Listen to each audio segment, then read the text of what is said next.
I'm a 28-year-old photographer, and here's how to get ahead of most other 20-year-olds. This applies directly to the arts, photography, all that, or just in general. Here goes nothing. Number 1, become friends with people who are better than you, not just people who make you feel better about yourself. Damn. Because you don't want that. You don't want yes men. You don't want people who are doing ass or are just terrible at life in your corner just to make yourself feel better. Like, yeah, you're the big boss. Is that gonna push you to be any better? Nah.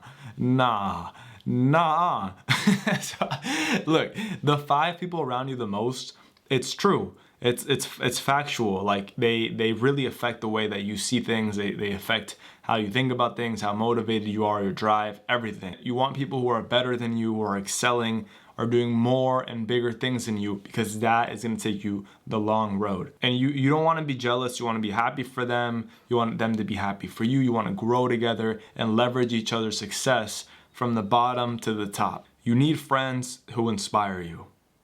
And that's just a fact. Speaking about friends who are better than you, we have here my pal Cameo, a 4 Study Under 30 member. This guy. And Jelly. 2 pals who are better than me, who inspire me every day. Listen, this one you're gonna laugh at me, say, Gabe, are you jerking me right now, dude? Are you jerking me? I'm gonna watch 10 minutes or whatever it is this video, this point, you're gonna tell me this cliche ass tip. Be on time. Yeah, I said it. And hear me out. As someone who's been in this business, someone who hires people in this business, being on time is one of those things that if you do it, you're already ahead of 40% of the people. It sounds so simple, but I don't think you understand just how difficult this is for people to do. It's kind of ridiculous. So if you can be on time, not only are you showing that you're dedicated, that you respect yourself, that you respect everybody on the team, that you're willing to do this, you're already ahead of the game. I promise you this. This is one of my pet peeves. And this is just really like a big sign for me as well, to see in somebody that they want this. Because you gotta want it, dude. You can't, like, people can't want this more for you. If you're gonna do this, then do it. Which takes me to the next point, which is, I guess, 2.0 part 6.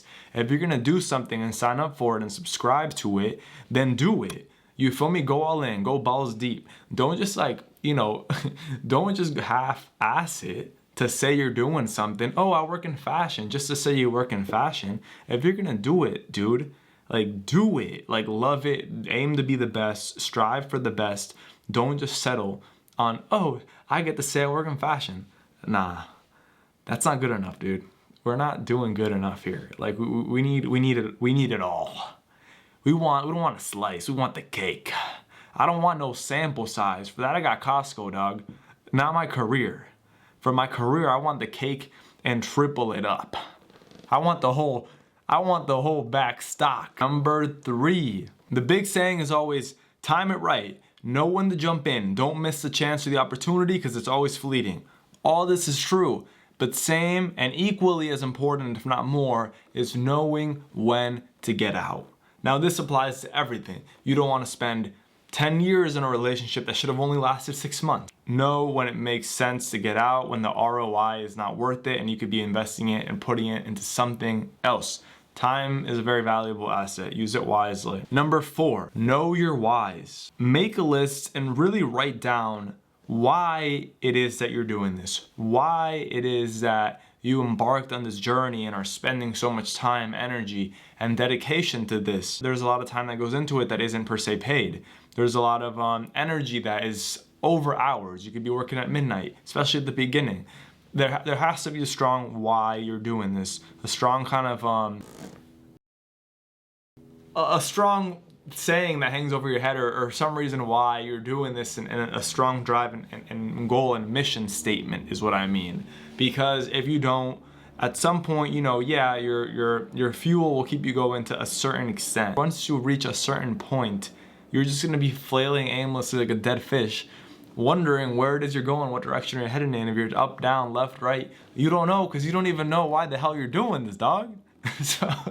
And that's when you refer to the mission statement. In those cold, hard nights, that's when you play that G Herbo talking about, okay, this is why I started, this is why I'm doing this. Less planning and more doing. Planning is important. It's important. It's important. Being prepared, all this. But you know what's more important than planning? Doing it. Okay? Yeah, some people have all the talent they need, spend their whole life thinking about it, planning for it, waiting until they're ready into the right moment. Meanwhile, some chump, you know, said, F it, we ball, and just jumped into the field and learned on the way while saying yes to everything that came up, every project. And I'm talking about myself. Yeah, my skill set was not any better than any other person. It could have been worse. But one thing that I will do is I take opportunities as they come, and I know the importance and value of saying yes, because that's when you learn on the job. You can't just be sitting around waiting. There's a saying that it's like, if it's too perfect the first time you do it, you started too late. Cause you really just gotta get into it, man. Just get into it, learn as you go, and time and experience will prepare you. And for my last thing of the video, let's get serious, all right? Make sure the decisions you're making today, the future you will be thanking you for them. Yeah, let's run that one back. Let's hear that again, all right? Make sure the decisions you're making today, the future self of you is gonna be thanking you for them, because hear me out. You know, sometimes we get lost in, you know, instant this, instant that. Well, guess what? Like, you know, the way I see it is whatever I'm doing today is gonna reflect 2 weeks from now. Whether it's my fitness, whether it's what I'm consuming in my body, whether it's what I'm consuming anywhere else, what type of work or no work I'm producing. All these things are gonna compound or the opposite of that. And you're gonna be left in a rut wondering how we got there, or you're gonna be in a position where you've been building and building, and now you got a real good steady flow, and you gotta keep that pushing. So remember, don't think about yourself now or your situation now. Think about it in the future as well, and yourself. Thank you all for watching. Say thank you, Jelly. And see you on the next one.